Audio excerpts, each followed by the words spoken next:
Welcome to the Genealogy Gems podcast. It's a show filled with family history, research, strategies and techniques, news and entertainment, and inspiration. And I'm your host, Louise Cooke.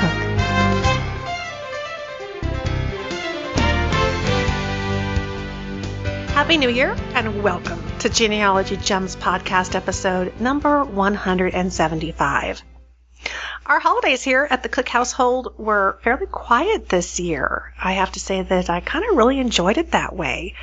We didn't manage to get everybody in the house at one time until the Saturday after Christmas. So that's kind of when we officially celebrated Christmas and got the kids and the grandkids all together. And of course, it's a blast with little kids around.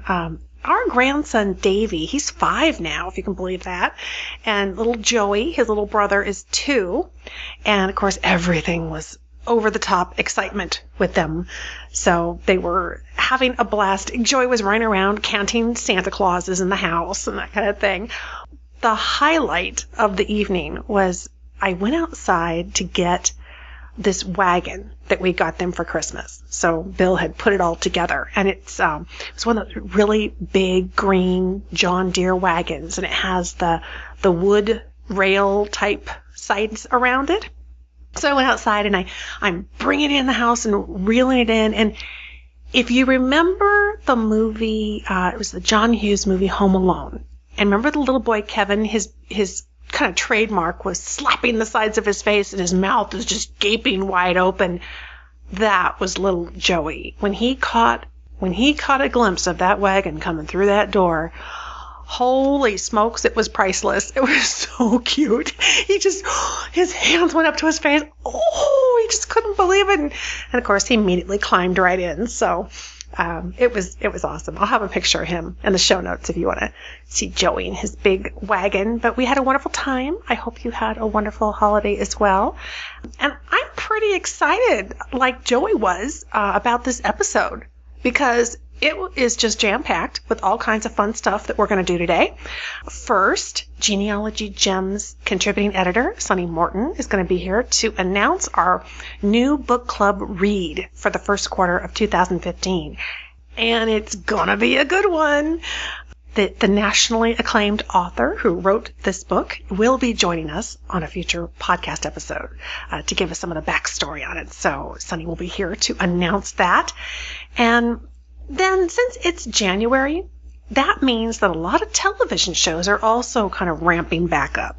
And one of those is the Genealogy Roadshow, if you've seen that on PBS.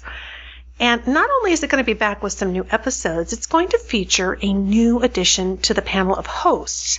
They have Kenyatta Berry and Joshua D. Taylor, who are the hosts, but professional genealogist Mary Tedesco is joining Genealogy Roadshow, and she will be joining me here a little bit later in this episode to talk about her experience on the show and also talk about her specialty, which is Italian research, which I couldn't be happier about because we really haven't had a chance to delve into Italian genealogy until now. So we have the right person, and she will be here shortly. And our own Genealogy Gems DNA guide will be here, Diane Southard. And at the end of the show, I'm going to have a very special announcement to tell you about that I'm very enthusiastic about. So that is coming. We have tons to do, so let's jump right over to the mailbox, hear from you guys, and then we will announce our new book for the Genealogy Gems Book Club.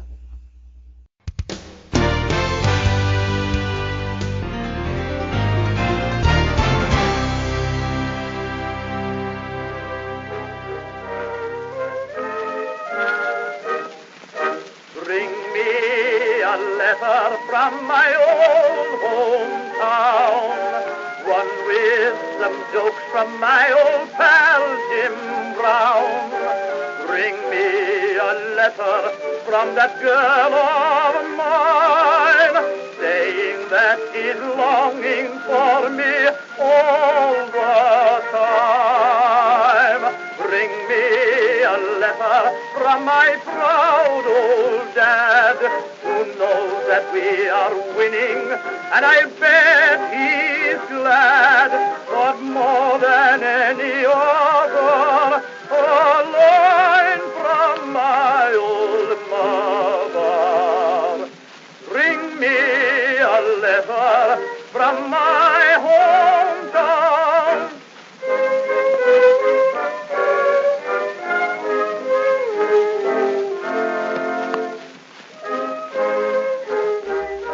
Well, back in December, I posted an article on the Genealogy Gems blog. It was called Mary Cemetery Displays Dirty Little Secrets of the Dead.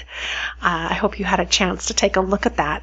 It was really an interesting story. A gravestone creator, he's in a small town in Romania, took his mission very seriously to memorialize the dead, and he did it in kind of living color, with plenty of color images, and he even included dirty little secrets and gossip that he carved onto these tombstones about the local residents at this Mary Cemetery. This was reported in the New York Daily News, and the woodcarver responsible for over 1,000 gravestones in the Mary Cemetery, as it's known, would wander through town. He would be taking notes on people's quirks and their secrets, some flaws like drinking and carousing among them, and memorialize them colorfully on their tombstones when the time came. And on other tombstones, you can see his sad laments for the untimely passing of a child or the death of an adult by a sad accident. There was a quote in the article that says, "There's no point in hiding secrets in this small town in Maramureș." I think that's how you say it in Romania. So people's lives are captured honestly in their epitaphs. The wood carver was, his name was Stan Ion Petros, and he lived there from 1908 to 1977. And he put these tombstones together.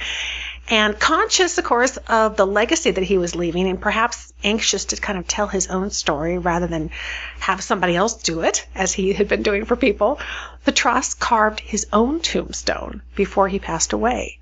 And he trained his replacement, who continues to add to the brightly colored crosses. And you gotta see these pictures in the blog post because they really are something. It's just such a glorious color. Amazing. You've never seen a cemetery like this before. So I'll have a link to this article in the show notes so that you can check out the pictures and also that original New York Times article about the cemetery. So we asked all of you who read that article to head over to Facebook and tell us about some of your memorable epitaphs that you found, some of the kind of crazy things that you run across on cemetery tombstones, and several of you did. So let's see here on Facebook. Cindy posted, "One of the most fascinating epitaphs I've ever seen is in Monticello, Florida. It reads, 'Remember, reader, as you pass by. As you are now, so once was I.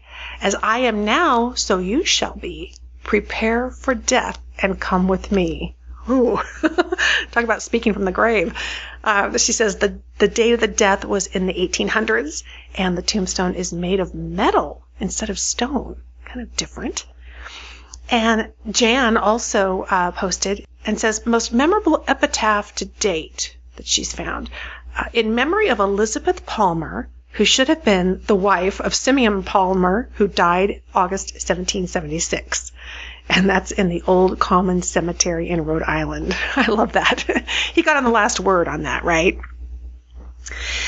And speaking of untimely deaths, in December I shared with you about an article that I had found about my husband's great-grandmother, Mary Ann Munns Cooke, and her untimely death. And Jillian wrote in, she says, "What an amazing, heartbreaking, yet somewhat uplifting story."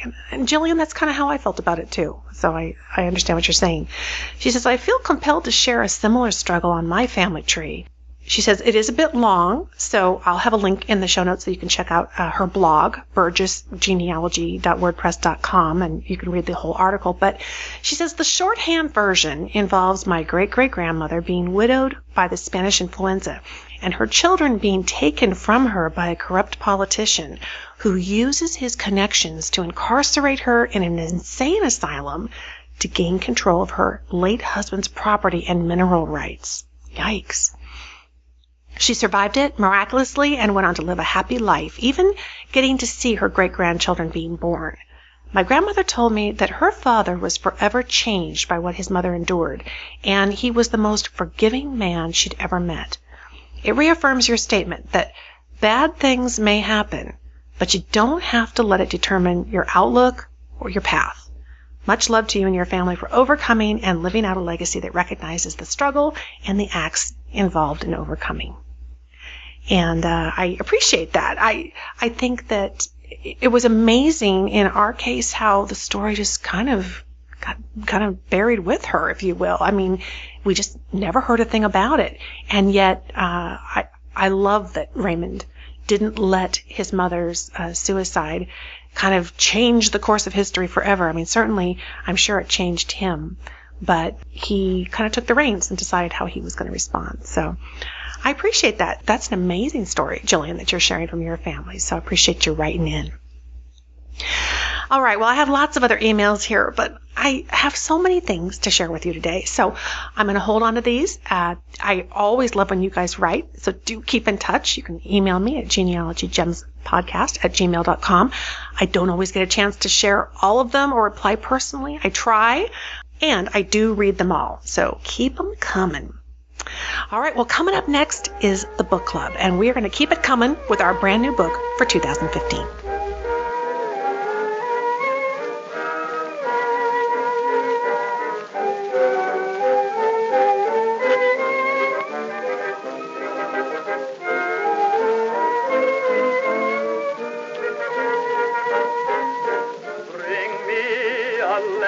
From my proud old dad, who knows that we are winning, and I'll bet he's glad.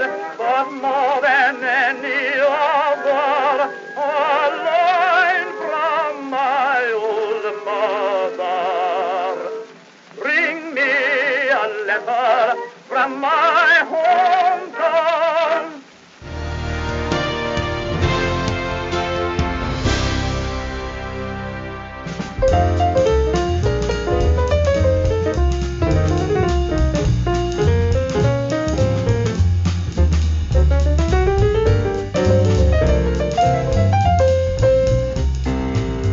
Well, it's a brand new year, and it's a brand new book for the Genealogy Gems Book Club, and I'm really just absolutely ecstatic that you have all embraced the book club the way you have. We've just had a ton of fun on the Facebook page. We've had the author of She Left Me the Gun, Emma Brox, who joined us there on Facebook. And, of course, we've had our own book guru, Sunny Morton, guiding the way. And I want to welcome Sunny back to talk about what we're going to do here for the first quarter of 2015. Hi, Sunny. Hi, Lisa. This has been very exciting. I have to say, I am a book-loving nerd at heart, and it is really fun to hear from other book lovers, too.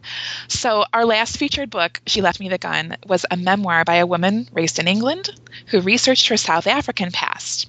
So this time, we like to mix things up a little. This time, we're going to fly across the pond to the New World, to a best-selling U.S. novel, Orphan Train by Christina Baker Klein. Orphan Train is one of my favorite books. I've read it twice, and I've recommended it more times than I can count.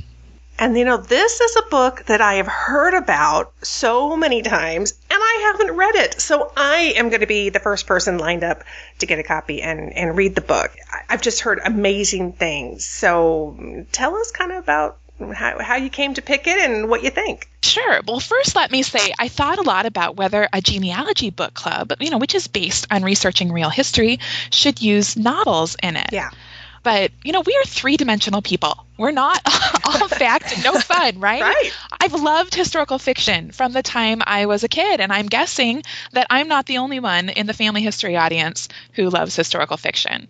So my first love in historical fiction was called A Proud Taste for Scarlet and Miniver by E.L. Konigsberg. And if you're looking for historical fiction for like a 5th to 8th grader to read, that's perfect. It's a kid's chapter book about the life of Eleanor of Aquitaine. It's told from her point of view as she and the cast of characters from her life are sitting on a cloud in heaven, waiting for her husband, King Henry II, to get to heaven.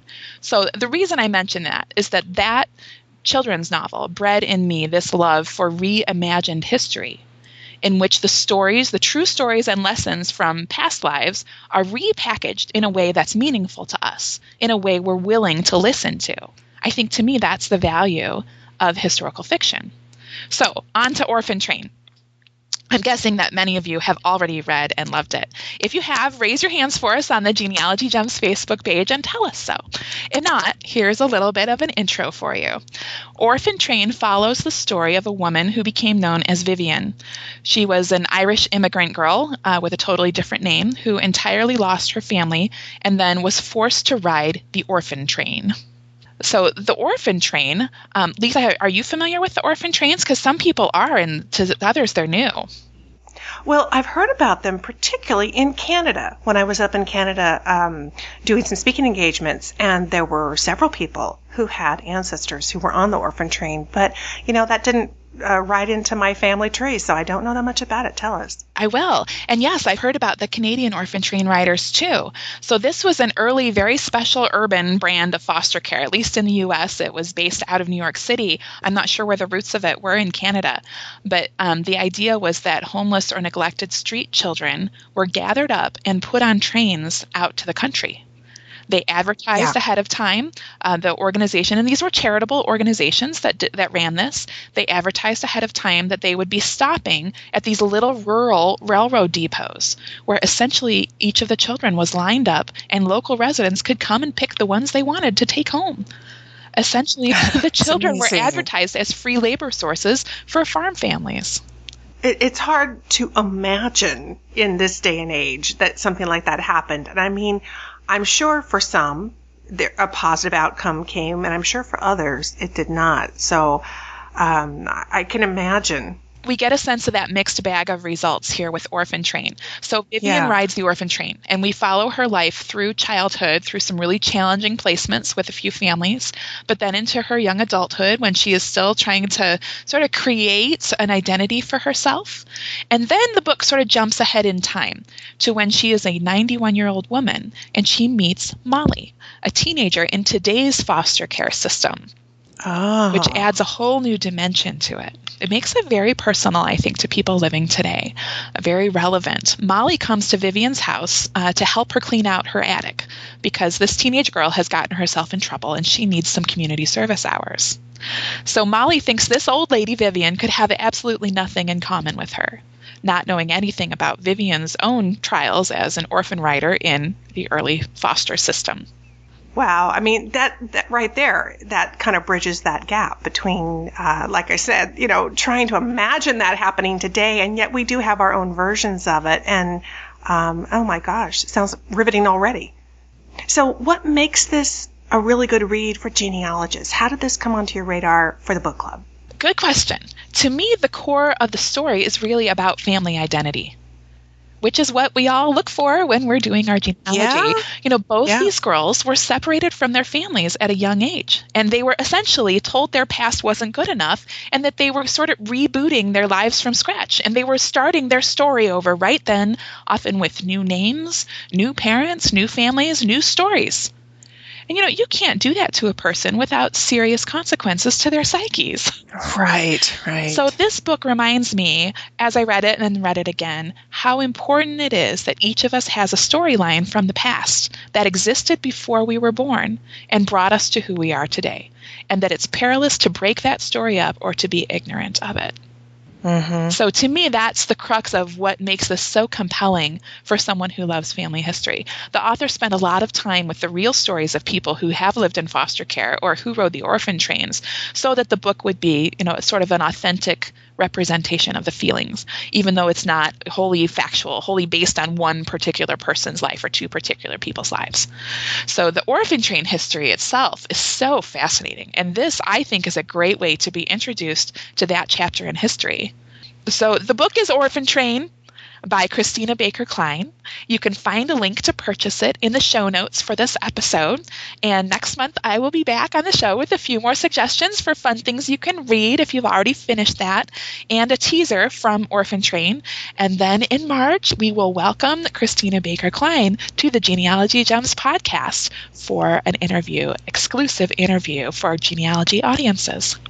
I am so excited. Did you all hear that? Christina Baker Klein is going to be here on the show, and we're absolutely ecstatic. I know that you called me after your interview and were just like raving about the conversation, and I'm just really excited to be able to bring her to all the people that I know are already out there who've read the book, and those of you who have not yet, you'll be along with me reading and catching up, but then to really hear her take on it. Because I'm with you, Sunny, I could see how there are times where there are just too many stories, too much background, that to focus on only one single ancestor's story and always have to have it be a nonfiction book may not fully capture the overarching concepts that kind of need to be conveyed. And I could see how a novel could really do that. Could, give her the ability to bring the intimate details from the stories that she collected, but then weave them into some bigger statements about this experience these people had. Well, there are a lot of novelists who have said that fiction is truer than nonfiction, and in the sense that it can capture the spirit of something because it can really focus on the essential elements without having to pay attention to a lot of mundane things, or, there's a lot of parts of people's lives that aren't really a crucial part of the story. And if you can sort of carve out and create a story that emphasizes and really amplifies the essential parts of the story, that's what this particular piece of fiction is doing. Emily Dickinson said, "Tell the truth, but tell it slant." And maybe that's unfair to sort of take that quote into this context, but that's something that a fiction writer does, is tell the truth, a larger sort of creative or emotional truth in a fictional form. Right.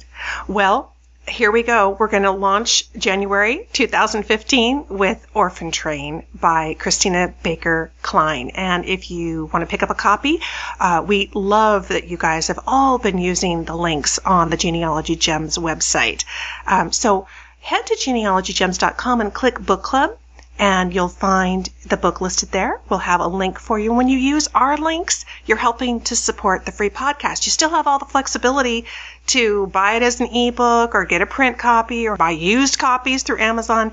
But when you start with our link, no matter how you end up picking up a copy of it, you're helping to support the free show and making this book club possible, which we really appreciate. And I just think it's been fabulous. I hope that all of you listening will also head over to the Facebook page, facebook.com/genealogygems. Let us know. Have you read the book? And if you haven't, what are you looking forward to? What have you heard about it? Let's start the conversation, and we'll certainly be having a lot more as this quarter continues on. And of course, Sunny, you'll be back next month on the Genealogy Gems podcast. You've got some additional books, particularly for those maybe who've already read Orphan or have already sped through it a second time, and some books to kind of keep them busy and interested in genealogy. Well, thank you so much. We're going to look forward to it, and we will talk to you next month.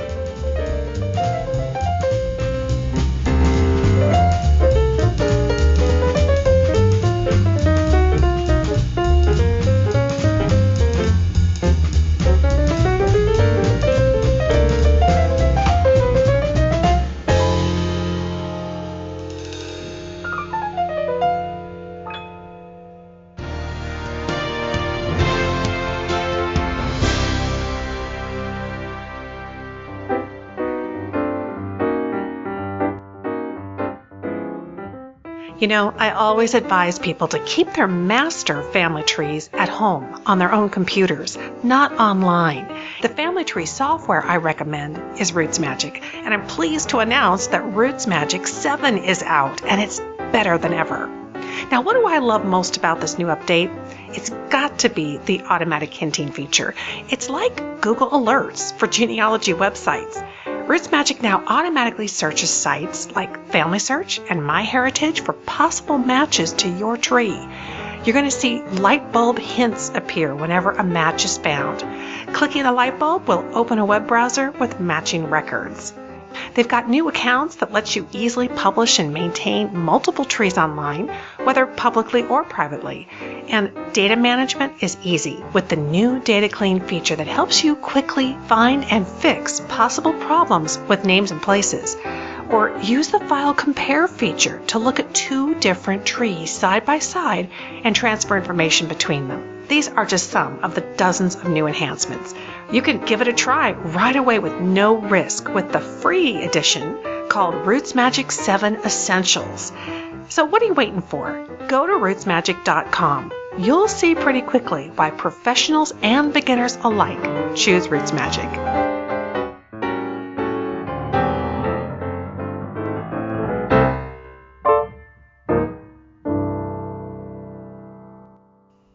Our sponsor for this episode is MyHeritage. Now, I know that you tune in to the Genealogy Gems podcast because you know that I'm going to carefully vet the products that come across my desk. And I'm only going to bring to this show the ones that I really think are the real gems. Well, MyHeritage.com is in that category, and I couldn't be happier that they've signed on to support and sponsor this free podcast. I've spent the last several months really digging into MyHeritage, and I found some powerful tools that I think you really need in your genealogy tool belt. First of all, they have over 70 million members worldwide. If you're serious about making connections in the country where your ancestors once lived, hands down, MyHeritage is the place that you want to be. Get your tree posted on their website and start to see the magic as they automatically match it up with other trees. Not just with genealogists in the country where you live, but genealogists around the world. Then there's MyHeritage's unique and powerful search system. It's called Record Matches. It constantly calls 5 billion historical records for your family. It's the only family history interface out there using semantic analysis to search newspaper articles, books, and other free text documents. It's also the first to translate names between languages. And I personally like that the matches from the historical newspaper collection at MyHeritage, they show up towards the top of the results list. So visit myheritage.com. It's free to get started, so there's really no reason to wait, and there are billions of reasons to try it out. Visit myheritage.com.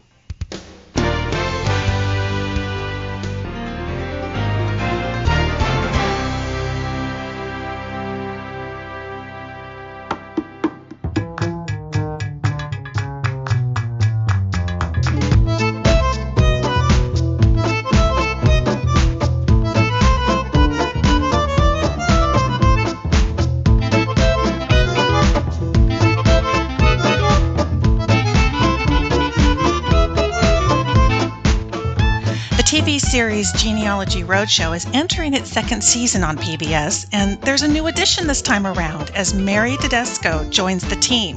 The series is filmed in different cities around the country, much like the Antiques Roadshow, and they help Americans solve genealogical mysteries. Well, Mary Tedesco is also the founder of Origins Italy at originsitaly.com. And that's a firm specializing in Italian and Italian-American genealogical and family history research. She speaks fluent Italian. She travels there quite often and conducts genealogical research and visits her own family. And Mary Tedesco is here to chat about the Genealogy Roadshow and Italian research. It's a twofer. Welcome to the show, Mary. Lisa, thank you so much. It's really an honor to be here. I absolutely love your podcast. Oh, thank you so much. And, you know, I feel like I'm a busy lady, but you're a busy lady. Filming season 2. Where have you guys been traveling to this time around? Well, this season on Genealogy Roadshow, we filmed in Philadelphia, New Orleans, and St. Louis. So it's just 3 fantastic American cities that I think that our viewers are just going to love and love the stories.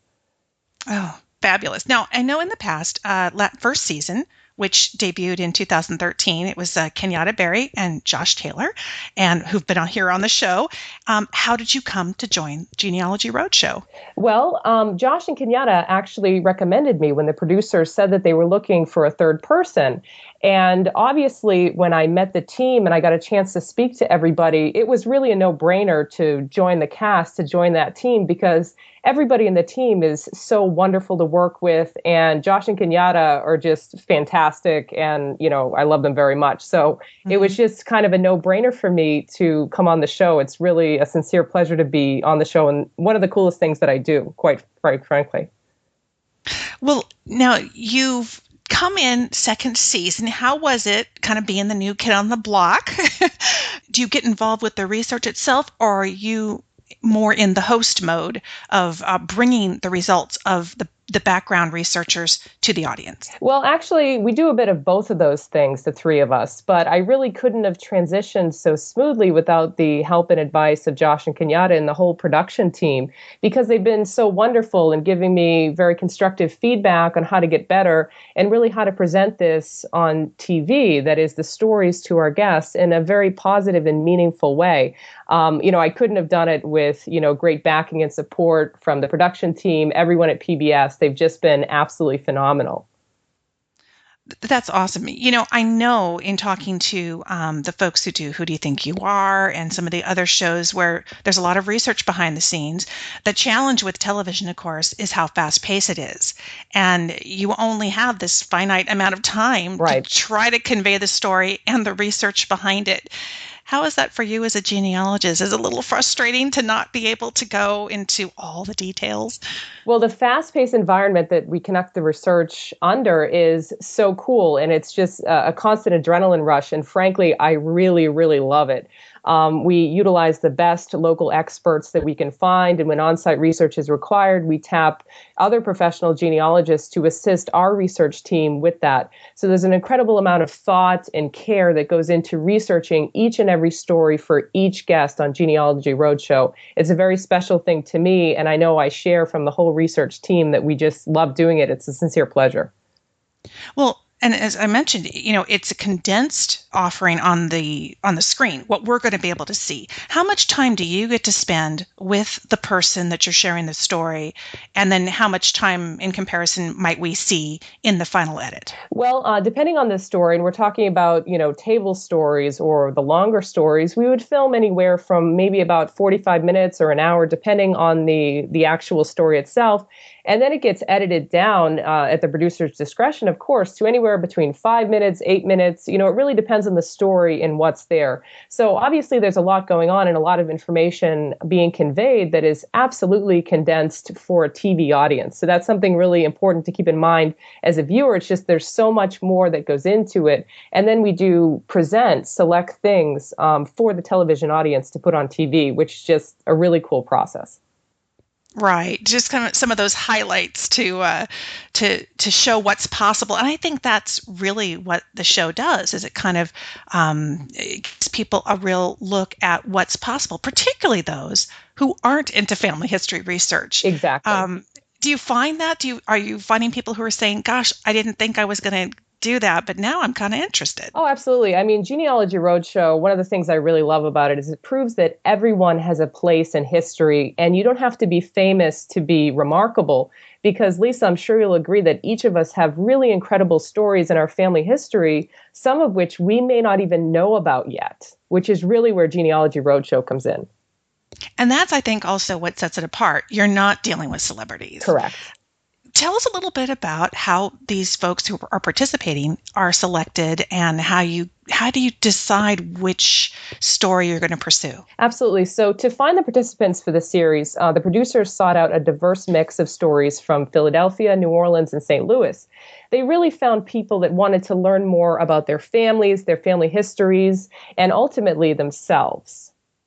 Right. So they've got the mystery at hand. Did you find that some of these people have already done some of this research themselves, or are these pretty much novices in terms of genealogy? Actually, Lisa, there's a mix of both. There are a mix of folks that are somewhat more experienced genealogists, and then other people that haven't done too much research at all.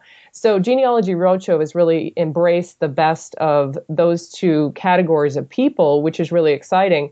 It's so cool, for example, to have a guest that's really interested in genealogy, and they've done research for 20 years, and then to reveal to them that document that they may have been looking for 20 years.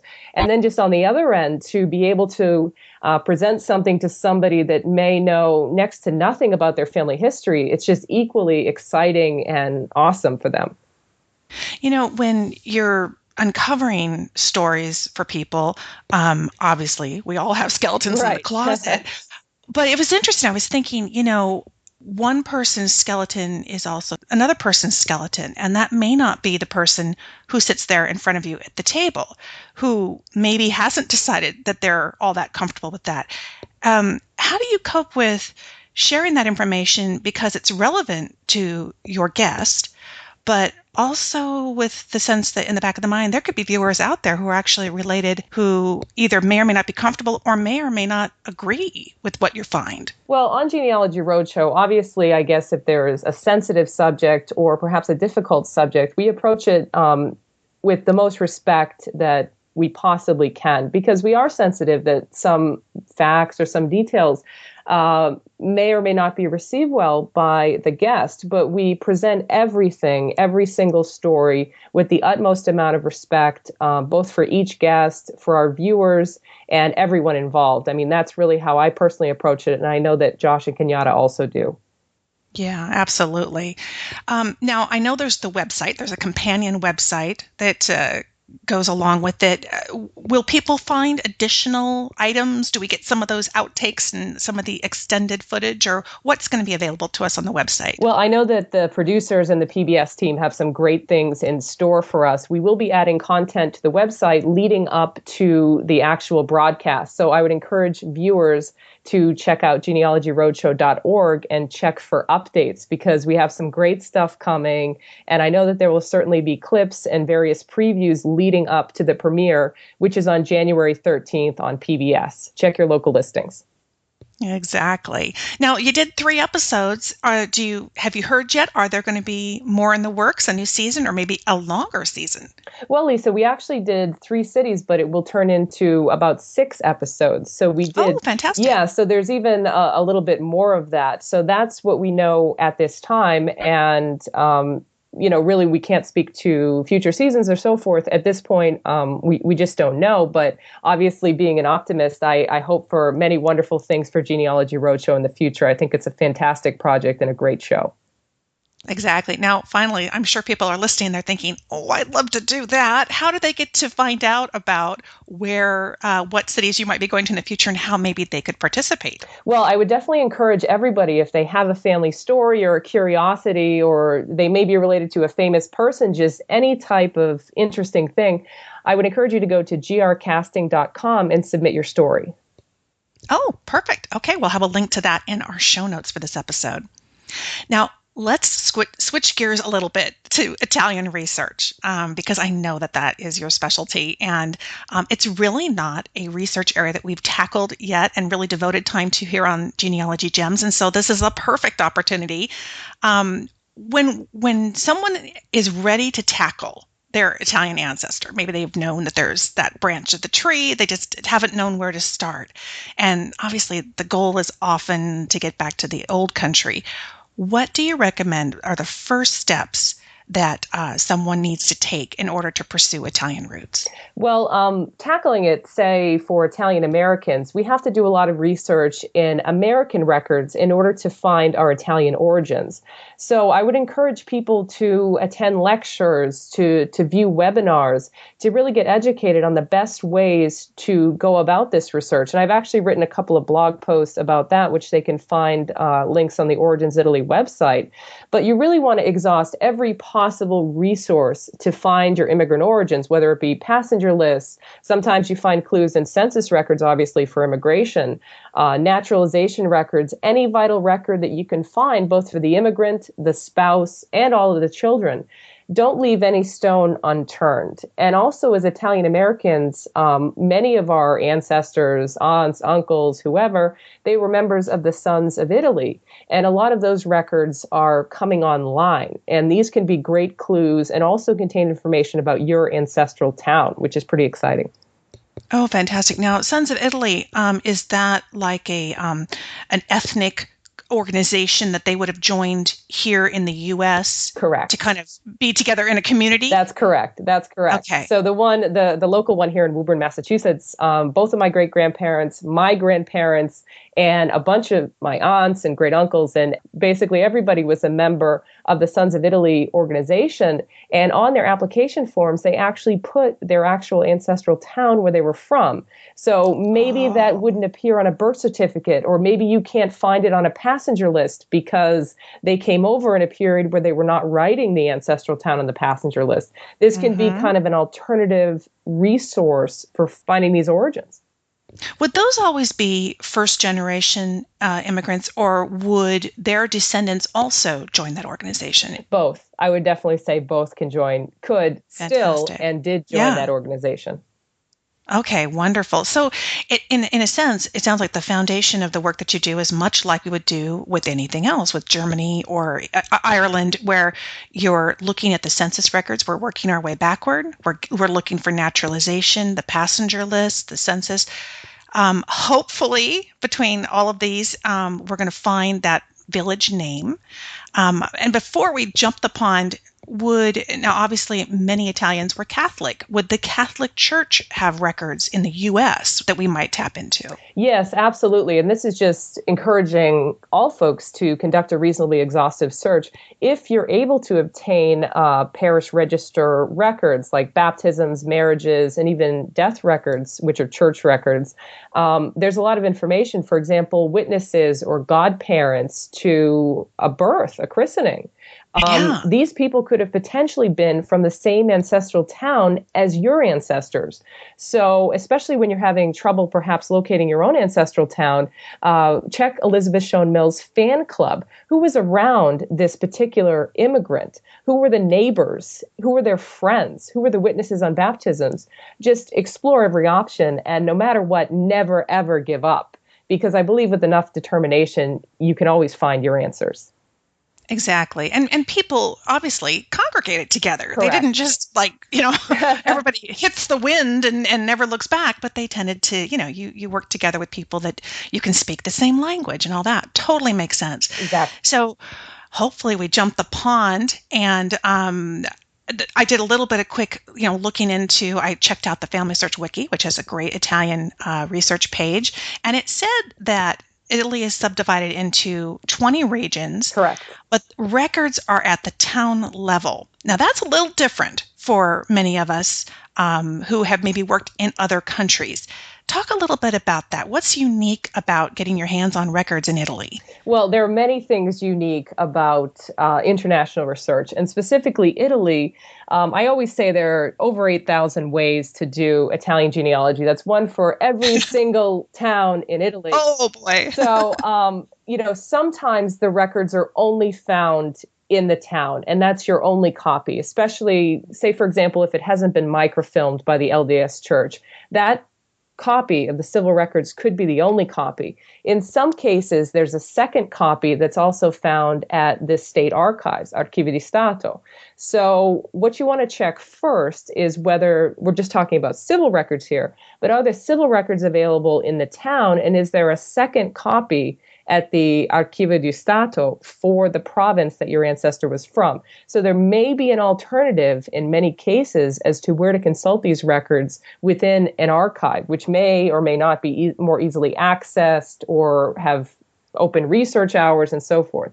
So you really have to zone in on the local history of that area to find out where are the records, what years are these records, are the records accessible, when could you potentially go there as a genealogist and research them? So there were a lot of questions, and no matter what town in Italy, it's a separate set of contacts usually. I mean, it's a different parish priest or priest, it's a different mayor or city official that will be in charge of these records. So we deal with a lot of people as an Italian genealogical research firm, which is part of why I love it so much. It's just you have to deal with so many contacts to coordinate so many things to get a single project done on site in Italy.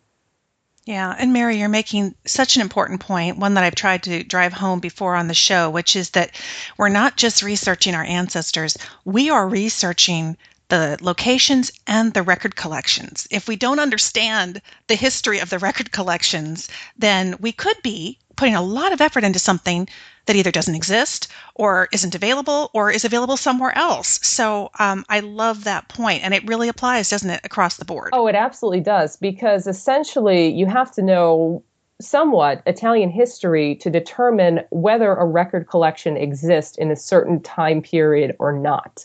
There are a lot of people that, ask quite innocently at the beginning of their getting started in Italian genealogy, well, can I find, for example, civil records from the 1700s in Italy? Well, the answer is, of course, no, because the laws that created these records didn't come around until Napoleon came through in the early 1800s. So trying to find a civil record from the 1700s will be an unsuccessful search because it never existed.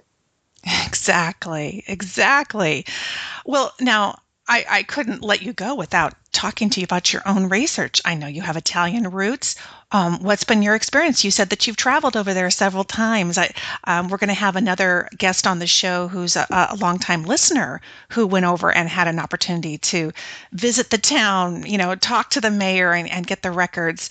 How has your experience been in going over and meeting the relatives, if you will? Well, believe it or not, I've actually been to Italy 13 times. So as you can guess, it's kind of a passion. And yes. I just love, in addition to conducting on-site research for clients, I love to visit where my two paternal grandparents were from. And visiting each time in my grandfather's town, you just get a sense of belonging. And I almost feel like, a piece was missing. And when I return to my grandfather's ancestral town, it's back because my surname fits in.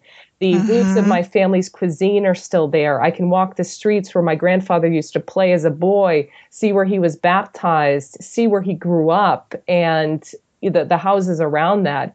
It's just an incredible, moving experience, and something that I would encourage all Italian Americans, should they have the opportunity, to return to their ancestral towns, because it's really these small towns, or large cities in some cases, that make each of us uniquely Italian American.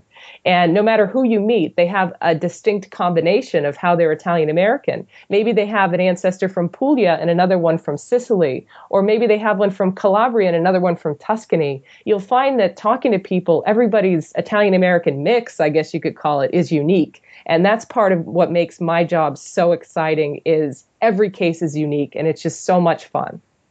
Oh, sounds fabulous. I mean, and that's just such an amazing life experience to go back. And like you say, where you just feel you fit in, you've been there, or your family has been there. And the response, don't you find that often that the locals, we hear stories about, oh, this country, that country doesn't like Americans, but you get to the local level. Haven't you found that the responses have been very positive? Well, I mean, I'm so fortunate to work a great deal in a country where the Italian people are just so lovely. And in the vast majority of cases, I find a lovely reception when I come on site to a town or to an archive, and people are genuinely helpful just by their nature.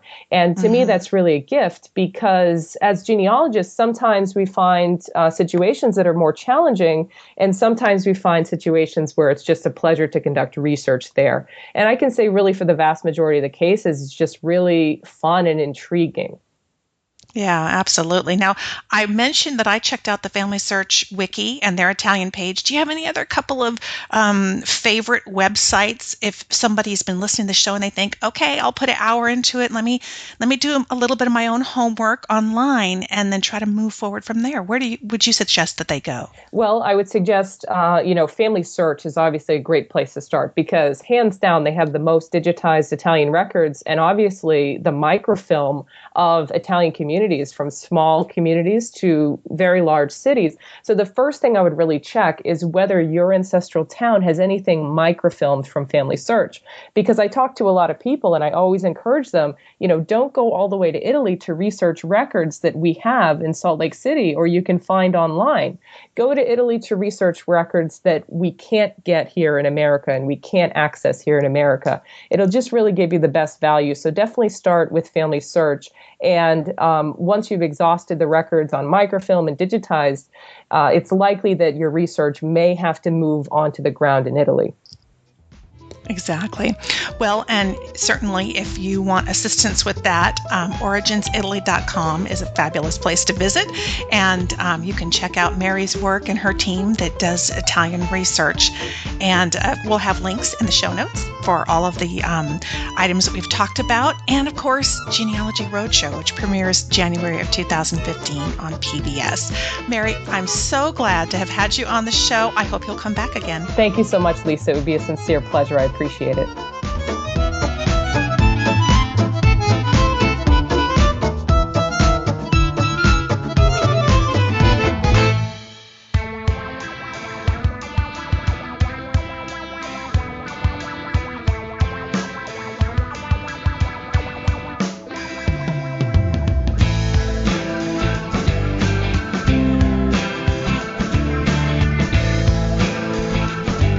There are few things more exciting than receiving mail.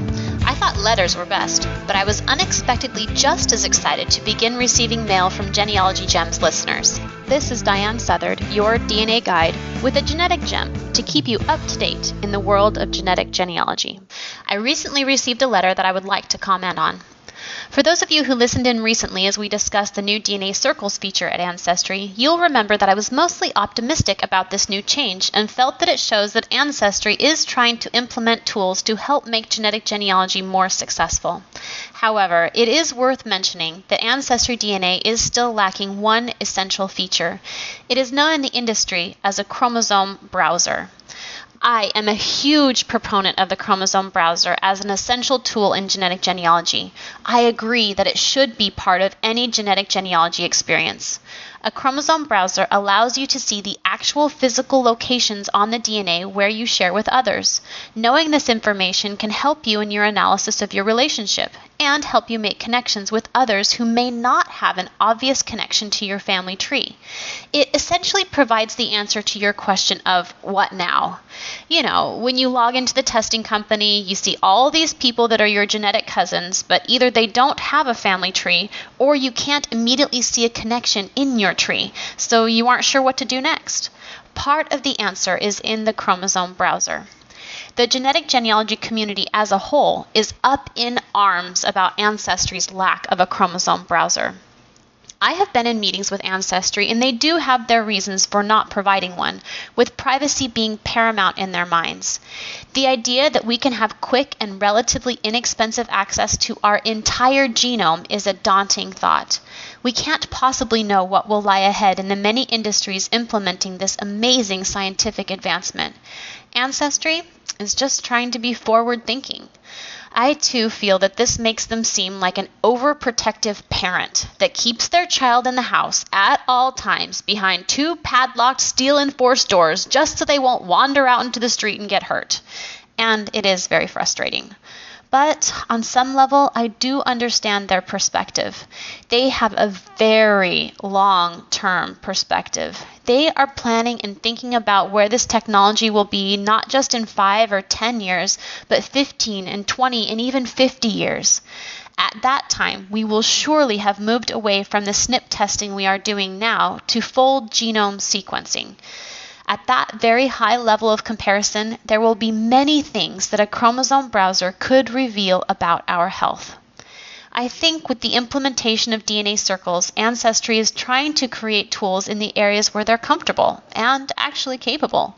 Yes, they are making mistakes, but so are the other testing companies. Yes, the trees at Ancestry DNA are often flawed.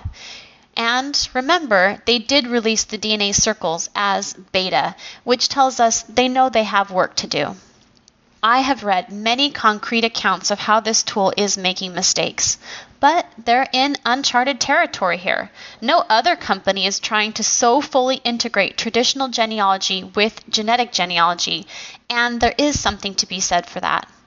You will probably agree that one of the biggest frustrations with any testing company is getting people to post their family trees and respond to your inquiries about their family trees.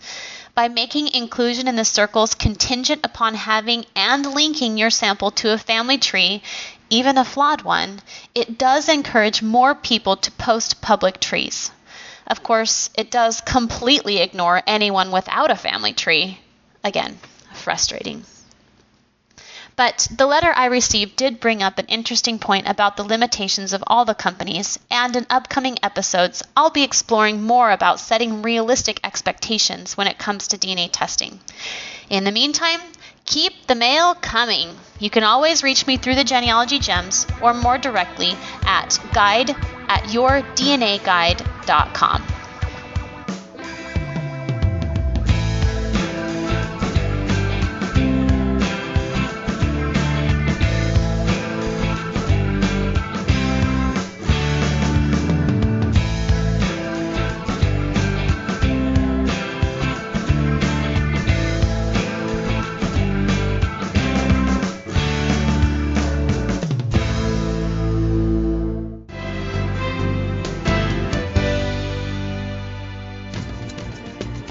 Profile America, Thursday, January 1st.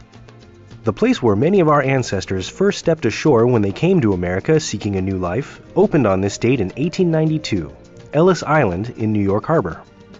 The very first immigrant processed at the new facility was a 15-year-old Irish girl named Annie Moore. Over the course of more than 60 years, some 12 million people flowed through the center. Some sources say the number is considerably higher. The peak year was 1907 when just over 1 million immigrants came to Ellis Island. The complex now belongs to the National Park Service and is visited by several million people a year. In 1910, the foreign-born represented nearly 15% of America's population. Now, after falling through 1970, that figure sits at 12.9%. You can find more facts about America from the U.S. Census Bureau online at census.gov. Thank you so much for joining me for Genealogy Gems podcast episode number 175. And I want to thank Sonny Morton for picking another terrific book for the Genealogy Gems book club, Orphan Train. We'll look forward to hearing from the author here in an upcoming episode. And of course, thank you to Mary Tedesco for joining us here. We're looking forward to Genealogy Roadshow on PBS. And for those of you with Italian ancestors, I'm hoping that you got some tidbits there that are really going to help you out in your research. And I mentioned to you that I have an announcement for you, and I think I just briefly touched on this in the last episode, but I'm happy to say that the second edition of the Genealogist Google Toolbox, my book, is on track. We are set to wrap everything up and get the books hopefully delivered by the end of January 2015 and start shipping. So I figured while I'm working diligently to tie up all the loose ends and get this book ready and out the door, I wanted to offer you a special pre-order available on the book. So if you head to genealogygems.com and click store, you'll see it's a whole new store. I hope you guys are enjoying it. I certainly love that it's so much easier to navigate. If you kind of scroll down the home page, you'll see some of our featured items, and the new second edition is a featured item. And as a pre-order, we're going to have it available. It's normally $24.95, which the first edition was as well. But we have it on a special sale just for pre-order for $19.95 to get a print copy of the book. And it's going to be jam-packed. We have redone every inch of the book. Almost all the images are new. And while we kept the basics and things that have stayed true in Google, we've gotten rid of those things that have gone by the wayside and certainly added a whole lot of new content. So I'm really excited about bringing some new how-to information to you in this book. It's definitely, it was time for an update, and I think that you'll really enjoy it. And it's going to make you a better Googler, which means you're a better researcher, and you're going to hopefully have a little more time to do actual research because you're not wasting time on the various ways that we can get kind of sidetracked on Google. These tools are fantastic. Everything from Google Books to the newspaper archive to Google search to YouTube. I'm going to even teach you a whole new section on if you want to set up your own family history YouTube channel, whether for yourself or for your genealogy society, or if you're a budding entrepreneur in genealogy, whatever it is you want to do. Video is the future, so I've got a whole new section on that. All of those tools can be absolutely an asset, and they can also slow you down a little bit if you don't know the right way to work with them. You read this book and follow the step-by-step instructions. You'll be moving along at the speed of light and achieving a lot more success, I hope. So check it out, all new second edition of the Genealogist Google Toolbox. And that print book is on sale as a pre-order for $19.95. All right, well, thank you so much for listening, friend. I'll talk to you soon.